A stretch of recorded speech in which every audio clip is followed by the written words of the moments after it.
मी जसा बघून आलो ना तसं शिंदे साहेबांनी किंवा देवेंद्र साहेबांनी किंवा मला वाटतं ह्या लोकांनी बघितलं पाहिजे ह्या घराची परिस्थिती काय, आणि अशा निवडणुका असतील ना तर नको निवडणुका.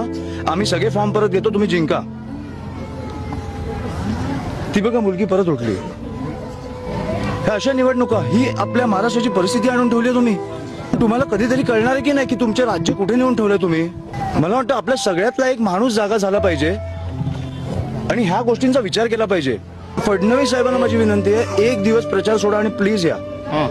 तुम्हाला निवडणुका काय कुठच्या पातळीला नेऊन ठेवल्यात ना आपल्याला कळतील. एक आई, एक बायको, 2 मुली आज अस्थि विसर्जन करून आल्यात. कशासाठी? निवडणुकीसाठी.